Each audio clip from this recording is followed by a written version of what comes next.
어제 18회에서 아버지 돌아가신 후 간만에 똑소리 나게 부검도 진행하고 증거도 찾아내서 이제 좀 뭐가 돌아가나 싶었는데 아니나 다를까 다시 하루 만에 고구마 답답이로 돌아온 황금 가면.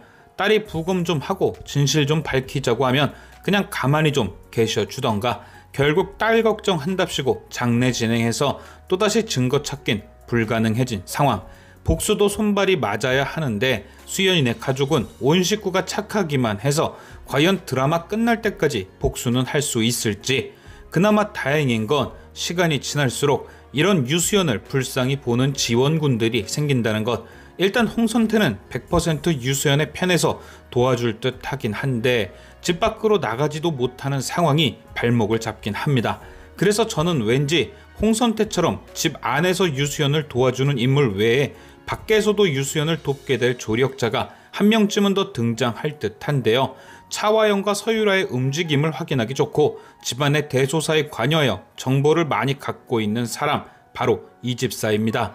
이 집사는 드라마 초반 차화영의 명령에 따라 움직이며 그녀와 같은 편인 듯 유수연을 힘들게 했었죠.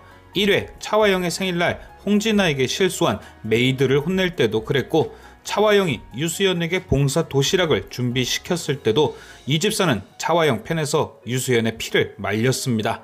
그런데 그런 그녀가 수연이 아이를 지우는 위기에 처했을 때는 처음으로 지금까지와 반대되는 모습을 보였습니다. 수연이 수술을 못하겠다고 아이만은 안 된다고 울부짖자 차화영에게 거짓 보고를 해서 수연의 아이를 지켜줬던 것.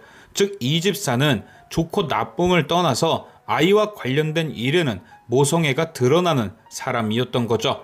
그런데 그런 이 집사가 오늘 19회에서 아이가 아프냐 묻는 서유라를 의미심장하게 쳐다봤는데요.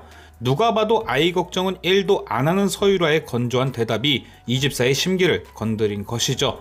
이 집사는 사실 이전부터 서유라가 거짓에 능하고 뱀 같은 사람인 걸 알고 있었습니다. 차화영과 홍진우의 식사를 준비한다면서 배달 음식으로 한 상을 차려놓는 걸 전부 다 지켜봤었죠. 그러니 그런 서유라가 결혼식에 아파서 참석 못한다는 서준이를 걱정하는 건 뻔히 마음에도 없는 소리라는 걸 눈치챈 것. 아마도 앞으로 서유라는 본격적으로 서준이를 더 괴롭힐 겁니다. 진호와 자신이 가까워지는데 방해가 되기도 하지만 서준이 때문에 자꾸 유수연과 홍진호가 마주치는 게 더 싫겠죠. 그동안은 홍진호와 결혼하기 위해 두 얼굴로 쇼를 했지만 결혼식이 끝나고 진짜 부부가 되면 점점 노골적으로 서준이를 대하기 시작할 겁니다. 특히나 혹시라도 서유라가 아이라도 갖게 되면 SA그룹을 자기 자식에게 물려주기 위해 더욱더 서준이를 귀찮아하겠죠. 이때 괴롭힘 당하는 서준이를 구해주는 역할이 이 집사의 역할일 듯합니다. 아마도 서유라가 서준이를 괴롭히는 장면 등을 증거로 갖고 있을 수도 있고 유수연과의 연락을 통해 서준이의 상황을 보고할 수도 있을 테고요. 또한 집안에서 유일한 유수연의 편 홍선태에게 서유라의 악행을 일러바칠 수도 있습니다. 한마디로 이 집사는 홍선태와 유수연의 다리 역할까지도 가능한 완벽한 인물인 거죠. 과연 이 집사는 언제쯤 유수연의 편으로 그녀를 돕게 될지. 지금까지 시청해주신 여러분께 감사드리며 저는 또 다른 리뷰로 돌아오겠습니다.